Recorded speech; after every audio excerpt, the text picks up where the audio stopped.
Hello and welcome to another gameplay review on the Virkayu gameplay channel. And in this one, finally, after much delay, we have a JAX jungle game running that spicy lethal tempo. And you know what? I'm excited to bring this to you because this is actually a semi-one trick, basically is a one trick, that reached Grandmaster on Korea as he is getting back there, of course, in the season already with this jungle pick. Now, for years, people have asked me, why not JAX jungle? And I say, it's trash. And I've already made that meme to Twitch chat because it is. So how does he make it work, and how will this get stronger with the atomization chips coming next week? Because less HP but more damage is fine with JAX because his ultimate gives you those bonus resistances.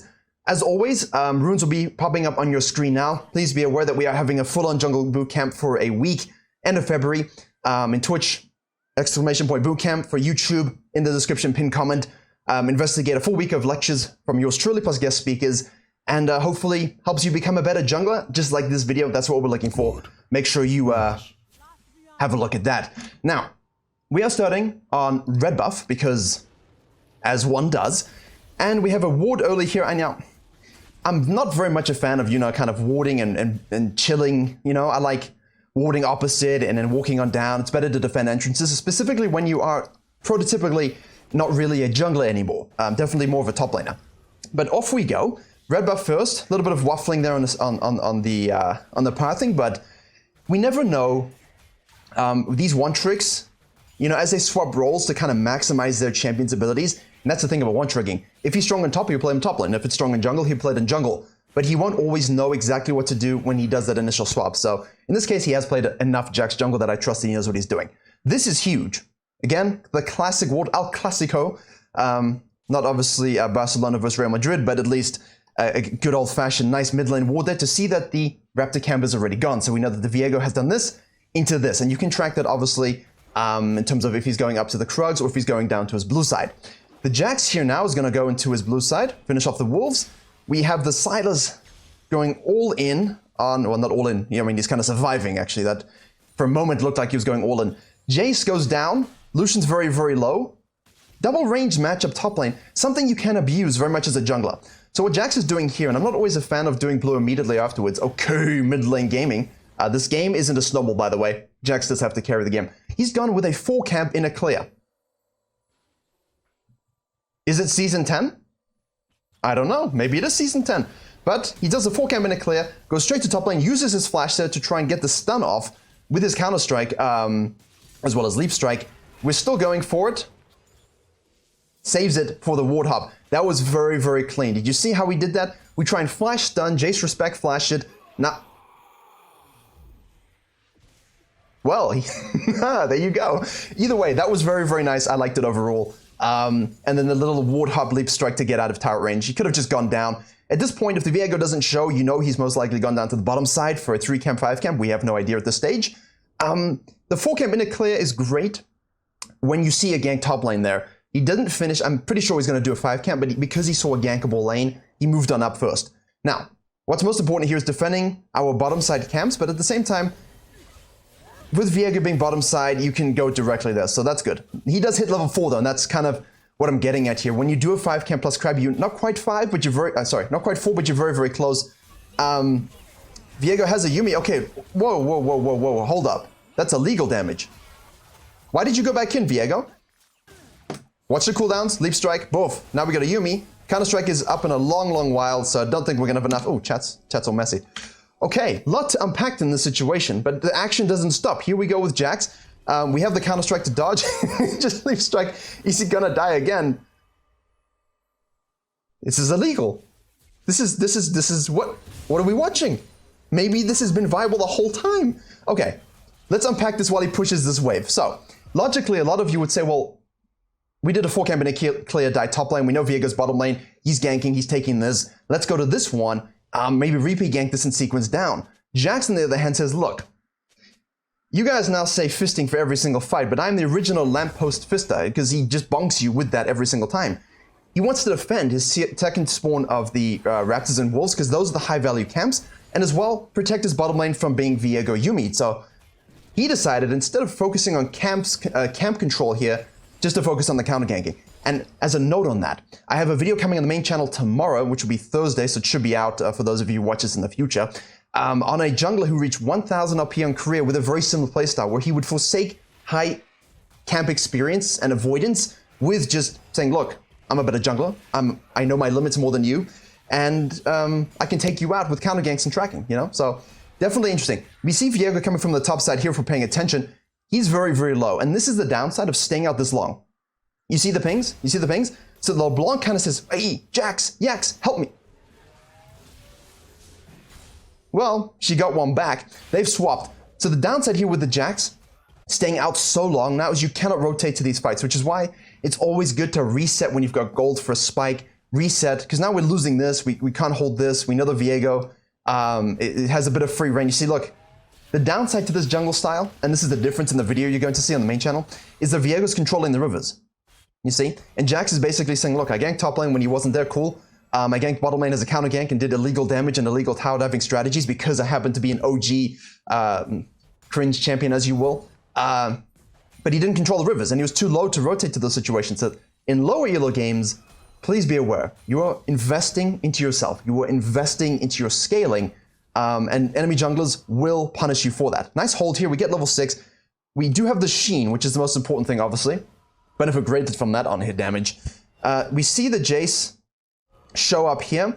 Now we're just waiting. I think here you could argue to wait a little bit, but he kind of foresees it. And if he doesn't show, maybe it is warded, but it's possible he's just being a good laner and respecting the fact that JAX could look to cheese. So we go to the bush. We see if there's a gank. Otherwise, return to base. We do have this Hearthbound Axe, which I always forget is the name of the item. By spending too much time top lane, you do risk losing a lot of your camps here. And if the enemy jungler does get that control, they have ganks here and they have ganks here. So we have to keep our eyes up for this kind of stuff. And this is, again, this is very similar to the 1000 LP jungler, just less refined. That player was clean. I think it's pretty much a pro player Smurf that hasn't been identified yet. But we do see that the Virkayu shows top lane with red buff, which means free dragon. So in these situations, if you're not going to control the rivers, as soon as you see the jungler make a play like that, you're not really too concerned with counter ganking, with tracking. He's really focusing on himself, which I don't always recommend, but for low elo, this is good. Because you're going to be huge. Blue is up and Virkayu's top side. Bottom lane is down on the bottom side. You could look in this situation to say, look, I'm going to take your blue, I'm going to take your Grom, I'm going to take your wolves, I'm going to tower dive the bottom lane. But he says, you know what? That Herald is so big, and I don't know why we're running across for the blue. Unless he basically says, I know he's going for it, I want to kill him. Yeah, you see? You see? But he's level 7. I mean, the Virkayu is making plays. Same farm, still getting in the lanes and controlling the rivers. So this kind of stuff I'm not always a fan of. I do think, given how fed he got, he should have looked for a bit more action. The counter jungling here is pretty good. So a lot of you will be asking, wait, what just happened? Vision trick for you. You can run around certain pockets of vision from red team's perspective, you see? If you just hug that wall very tightly, they won't see you go in. And he knows that the Virkayu's going to have to go back to base suspend because he was out for a long time. Again, normally we would rotate to this, but we're focusing on ourselves. Snatch that. Jace is now going to try and help. Can he help himself to back off? Silas rotates to the top side. Okay, hold up. Hold up. Slow down, Virkayu. Okay. Mid gets pushed in. So objectively here, what you're looking to do is say, right, if Virkayu reset or Virkayu hung around, I could get collapsed on by the Jace if it's warded. Also, mid is decompressed and disappeared. Good rotation by the Silas. Now you're stuck in a 3v1. Can we do something? Yes. Can we survive through this? Watching the counter strike and the leap strike. We need the leap strike. There you go. Okay, they're going to tower dive it. Okay, we're watching the counter strike. We're watching the counter strike. It's just... Yep, you see how... I don't know the champion's cooldowns are native, but this guy probably just doesn't even have to look. He's just feeling the counter-strike cooldowns. He knows exactly what's going on. The Silas never sees a JAX jungle, has no idea what to do about it. Whoa. Whoa, okay. This is the benefit of playing off meta, because they don't know what you're doing. You know everything about your champion. You know everything about their champions, and they have no idea. So that was a potential 3v1, but because of flash stun leap strike, we're able to get kills. Virkayu shows top lane again. Our JAX is not concerned, man. That's why I'm not talking about it. Because he's not concerned. He's focusing on JAX, because the world centers around the lamppost. My goal is lamppost. You guys remember that 2013 meme, I have potato blood in my veins? This guy has lamppost blood in his veins. So Virkayu's gonna go try mega kill the LeBlanc. The JAX finally decides, yeah, you know what, I'm actually gonna rotate to this. I'm level 8 now. Let me help you out there with a bonk. Just like... This is interesting to me. I find this very, very interesting because this is literally the only guy I found in recent memory that knows JAX's limitations so well and is really actually playing around it and abusing strong champions. Jace, Viego, Sylas, Zeri, Yuumi. This is not a weak team comp he's facing. The Yuumi is good because usually if there's a Yuumi on my team, on the champions, on the jungler I'm coverings team, I feel it kind of taints the gameplay, so I actually don't cover it. Like if the JAX had a Yuumi, I wouldn't cover it because I feel like it's so inflated. It's dumb. Classic here, guys, out of base. You see bot pushing, please rotate immediately. Karma's roaming as well. Make sure you hit your CC and stuns. They do have flash, but the cooldown on your leap strike is absolutely insane. Save your leap strike if you don't need it for the initial stun. Just so you can stun them, force a flash, and then you can, of course, leap strike and kill them. Double kill is free. Out of base, kill the people over pushing. Always. Now we're level 8, very close to level 9, and even though the Viego is ahead, that sneak... This is just bullying. I like it, because you guys play fair too much. Don't play fair. I've literally had people in these videos comment, Counter-Strike, Counter-Strike. Very good, very good. Don't play fair, ladies and gentlemen. If you have an advantage, if you're 2 levels ahead, and if you're playing against something you detest, abuse them, obliterate them, beat them down. In the game, of course. Activate the Herald here, 4 plates for the taking. This is very, very good. So, the only thing I disagree with is, of course, the rotation to defend your blue side, but we kind of want to protect our top lane from being too heavily ganked. He could have looked to do this, I think. That's the only sort of clear divergence that we have, but because he pushed the Viego away from the blue, and he used the sneaky power thing to get into the Herald Pit, it was very, very well done. Stun that, remove the shield. By the way, people, I'm not seeing it enough. You can smite that. It removes the shield, by the way. So if you're Karthus or so on, please do this. Red buff is spawning. We have the Trinity Force completed. We leap strike over. We know... Come on, Viego. Hey, at least he scanned and put down the control ward. He knew. And again, no mid-prior, Sylas collapsing, Jace coming out of base. So what does JAX do? He leaves, guys. Don't die here and then blame your teammates. Please. No, they know. They know. Just so you know, you're still seen. So he's basically just creating distance, hoping that the Sylas has to walk around and waste time, which is what he does, but if you 100% want to go back to base there, don't be lazy. Walk to the tower. Dragon is spawning, though, and we do have the sweet nectar of Ionian Boots plus a Mythic. Yo, guys. You see what I'm talking about? That bonk with a W. What? This is high elo Korea. Yeah? Patience and making the enemy think you've done something is so powerful. Misdirected intent. Hey, the JAX wants to go base. I'm going to interrupt that last second. He's probably just going to fall back down and go back to base again. That's a free gank for me. That's what Viego's thinking. JAX says, well, now it's too late. I know that's what's going to happen, so I'm going to stick around and counter gank it. Now I'll get a free Hextech. Hextech Dragon on JAX. Like he needs more attack speed. This is a weird item, isn't it? 0 attack damage. Oh, sorry. 0, obviously 0. Attack damage, haste, and movement speed. It's a really weird benefit that you get. See how he hangs here? But Caitlyn dies anyway. So Caitlyn 0-3-1. The top laner isn't really faring too much better, but both top laners have kind of died. They're up 5k gold. Well, 4k gold actually, because math. But at the same time, it doesn't feel like we're totally in control. And that's where things get very interesting, because you will feel like this game is free. And then you look at your ADC and you're like, huh. And you know it's a Zeri with a Yuumi. There's a Viego. All he needs is one team fight. All Sylas needs is one team fight. And they've got a Yuumi on their back, and your brain is melting from the disease that you're getting. So keep it in mind that the game is not won yet. Play it appropriately. We take the red. We see bottom lane is pushing. They're going to get this tower. But we're level 11 JAX. How confident are we, ladies and gentlemen? Smite to get the counter strikes done. Very, very nice. Leaf strike is up again. We just bonk her with the W. Man alive. What is a cooldown? Like 4.7 now, you know? I mean, even if that was just flat, that's such a powerful ability. Push this wave, and this is where things like JAX can... let me rephrase. If you're something like Evelynn and Fiddlesticks, this can be a little more rough, because yes, you can push the wave, but you don't really want to be, you know? Like, you want to be the question mark on the map, making picks, winning team fights. As a JAX kind of jungler, you can just say, well, ladies and gentlemen, this tower are belong to me, all tower are belong to me, and if my team is inting, don't care. Didn't ask. Move, you know, cope harder, because I'm going to take your base and win the game. And that's That's a JAX mentality. It's very much a 1v9, I will take over the game. And because everything's on such a low cooldown, and you have an inherently tanky ultimate, just having Asterix gauge here with the Trinity Force, absolutely crazy. Now you're asking, why did I put Death's Dance on the thumbnail? Because if they keep the Asterix as it is, that might shift who builds it, and the Death's Dance is getting more attuned, so that most likely will stick around in Bruiser builds. If you're watching this off, you know, in the next patch, then keep that in mind. Look at this. He just whoa, he just walks in and one-shots a Viego. It's like, I'm an assassin now. Man, that early game tower dive on the top side, it's unfortunate he died, and the early tower dive on the bottom side shows you the limit testing that you know is a one trick that just completely blows people's minds. And the Viego probably thought, hey, I'm controlling the rivers, it's great, but the JAX was fed the whole time. He didn't rotate to this, he wanted to make sure that guy's punished. That's a bounty, but we're not really too concerned with it right now. Nice. So the pressure you're exerting, the pressure he's exerting right now is opening the map for his team.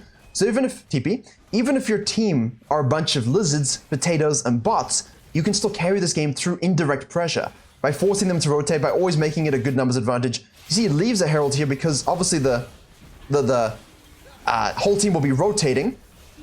Let's just watch this here. Okay, don't bite off more than you can chew. Leap strike. Good job, LeBlanc. Nice backline. But it is, as I said, a very 200 years enemy team comp. So don't overcommit. In this case, if you have any sort of... Okay. Okay. Are you sure you want this? Ah, good stopwatch to avoid the counter-strike, but it's again up in 7. So we're watching the cooldowns. I have to physically watch the cooldowns because I'm not a JAX one-trick pony. There we go. Cooldown reruns are fun on a lot of champions. Just as like a general point. I was thinking about it. This is probably not a case to go back to base. This probably just want to leave. So the first real mistake that he has here is the fact that we overcommitted for this. If you see, and what I was going to say is to finish my point, if you see the whole team rotating to kill your Lucian, say, sorry, Lucian, I'm going to take this one, kite back and get out. Don't help him, you know? If you kind of think, okay, maybe they're somewhere else, yeah, sure. But if you ever see the whole enemy team showing up top lane to kill the Lucian, and you're on an objective that's a bounty, just take the bounty, take the objective, move on with your life, let the dude die. Too many times people rotate to those situations and they give shutdowns, and not a fan. But c'est la vie, we do make mistakes. 12-2-3 at this point, level 13. Unfortunate we gave that stuff away. Bot lane is pushing in. I think we'll leave it for Lucian, or I think he might cry and rage quit, like the Jinx in the Volibear video. Dragon is up. We have 2. Might as well get 3. In this situation, playing for Soul, playing for Elder is fine because you know, if you have the 3rd Dragon here and there's sort of like a Baron Soul play as JAX, I'm happy giving them a Dragon to deny an Ocean Soul on a JAX, just to get a Baron, because if you have the Baron pressure and you're in low elo and your whole team just wipes for no particular reason, you're JAX with a Baron. Split push, baby. Free. So we yeet the Krugs. I do think we could probably be with that team, but at the same time, Caitlyn's top lane, not that she's any more worth than a Candlestick, and Lucian again, same thing. So you're not really looking to fight here in a 3v5, and if you have a 1-3-1, which you kind of do effectively, it's not a good 1-3-1, you don't really want to force that against a team like this. So I don't know why or what is going on, but I think she's upset. What do you guys think? Oh look, who could have foreseen this? Not me. Not me. So in that situation, the JAX fell back to his red. You don't really want to do that in here. You see 3 people top lane, just kill and shove, man. Kill and shove. Cut down here. Take this one as well. Pull back. There's no objective. There's no objective. So decompressing the map here and killing, taking this tower free with JAX, cutting down, pushing this, maybe even probably taking this one, falling back. That's a better play, right? In my opinion, that's a better play than sort of just, hey, the red buff. So be present for your team. To a degree, when it's smart. Otherwise, if they send 3 somewhere else, make sure you punish it. Punish it. They activate the Herald mid lane, so they're still going to try and win this game because they know Caitlyn is tilted and doesn't exist. And the Lucian is pushing the realms of what we call existing as well. But who needs an ADC when you have a JAX to see? Because that's what he is. Baron's up. See, this is why I said that, because if you push this and push this, the map's really open here. And now you can focus this tower in this and deep vision in this side, and this Baron's the play, right? Because that's what we really, really want as JAX. 100% that's the power. I have the power. Feel like JAX would say that. He does have a karma, which is nice for free shields. We have not finished the Death's Dance because might as well. Not really too concerned with the Silas damage. And again, itemization. If you're something that dives backline and tanks a lot of damage and you're killing the Silas very, very quickly. Oh, come on, karma. The JAX is like, you guys take this one. Okay, never mind. You're inept. I take it. That's good. Nice pick. Very easy. Again, if Silas is the main magic damage threat, but he's useless, or you guys are just killing him for free every time, you don't need magic resist, yeah? So just build armor resist, those kinds of things. Oh, the damage is just nutty, though. The W bonk, I love it. It's so good. I mean, I hate it. This champion is a disease. I don't like facing it, but it's fun to watch in this context because he's played a very, very good solo carry game. The LeBlanc's played well. The LeBlanc has played off of him very, very well. But it's very much a JAX case of how do you contain him as the enemy team? It's almost impossible. It's almost impossible. Here we go. Leap strike is up. Counter strike is up.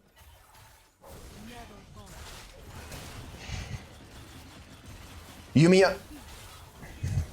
Why do we need this stuff? It's like ranged Talon. No. With the Yumi. I hate it. I hate it, man. Just give me a JAX champion, please. Right. Next champion. The Void Jungler that's coming, please. I will do everything you want to hype that release, make videos about it. Please keep it simple, stupid. I don't mind if it has adaptation like and evolving like Kha'Zix and Kai'Sa. Please, let it have that. That's interesting. But keep it simple, man. Just something that people feel is fun to play and isn't unfair to play against. And when someone is skilled, it's like, okay, I got beaten by skill. Not by someone speeding up 18,000 meters per microsecond. Anyway. Good picks, we still got her anyway because of course we're JAX with a low cooldown on our Leap Strike and Counter Strike, relatively, and we can go and eat that Baron. But again, how many times in low elo do you lose these games? I know it's more than you would like, and that's because the Caitlyn is trolling essentially. She's just basically not in the game. And just like the Volibear that we just released before this one, 4v5, the Jinx literally went AFK. There's no ADC. So when you don't have an ADC, we have a Lucian in this case, but when you don't really have a true ADC, or someone just kind of mentally checked out, it's definitely much more difficult, and the mistakes you make will be exacerbated. So play appropriately. Can we report her? Like now? He's very clearly not trying to win the game. Doesn't matter. We don't care. We are JAX with a lamppost. Here we go. Okay, that's just dumb. You see? Now, aesthetically, I love the Chemtech map, right? Aesthetically, I do think it needed changes 100%. The soul was just over the top. But when people were complaining about the Chemtech Drake, here we got to fight. TPs, okay? This is just really bad engage. I'm going to look at this again. Okay, again, Counter-Strike. Get knocked back. This is just a really, absolutely horrific team fight. Good job, Lucian. Okay, look at this. Look at this, my friends. Team fight breakdown 101. Firstly, Chemtech Drake, right? Everyone's complaining about vision control. Oh, if we're behind, we can't face check. I mean, he's just literally doing this because he thinks it's a good move. He doesn't care that there's a like, why? You know, it doesn't make a difference. He still can't see anything. He's still going where he shouldn't. So that aspect of it, I don't always buy as an issue because people are going to be doing the same thing anyway now. But obviously, it needs to be reworked. I agree with that. I'm just saying, it's just funny, right? Now we can go back to face checking and dying with bushes versus a camo zone. Obviously, wards help versus Chemtech, which doesn't. But here the Silas goes in way too deep. So obviously he gets caught out. But we know that the Caitlyn is dead, and we know that the Lucian is bottom lane. So what happens is red team thinks, okay, let's TP and make a play, because it's a 4v3, right? It's a 4v3, let's go. But Silas goes in way too deep. Look at the separation between his backline and him. This is way too big, right? And of course, Jace is now in base. We're waiting for this channel. He committed too soon. So when you're low elo engaging in these fights, and you're ditching your backline, like, what do you expect him to do in this situation? You just jumped into a freaking JAX karma. And now, the J shows up, so now it doesn't matter, because two people have gone in one at a time and died, and now you have numbers advantage because Lucian has rotated, and Caitlyn's existence doesn't really matter. So, bronze level team fighting, most likely tilt. I don't know why. When you have a Caitlyn like that on the enemy team, you just gotta focus, because it's a free win if you play properly. They didn't. So here we do take the dragon, they push mid lane, and they surrender. What a scrappy game, but honestly, the JAX played it super, super well. Let's have a look here. Damage to champions, 4,000, if you will allow me the pleasure of rounding up. 3,100 healing. Healing from champions, 1256. Damage blocked by shield, 587. Not that it did a lot of damage, but there you go. If you are someone that wanted a split pushing, auto attacking, tower diving, low cooldown, hyper mobile, tanky, pseudo fighter, assassin champion for jungle, did I miss anything? Could be a mage. JAX works again. Lethal Tempo Triforce. Keep an eye on those bruiser item changes. Obviously, it might shift a little bit. Or as all gameplay videos and match history will be in the link in the description below. You can always click those, check out the profiles, and keep an eye on them. More pressed than I thought I would be. Thank you very much for watching. I hope you enjoyed and learned something. Please do leave a like and, of course, subscribe if you think the content worthy. Main channel has different videos, but there's still videos about jungle. So if you like that kind of stuff, I'm around. And as always, I will see you all in the next tutorial.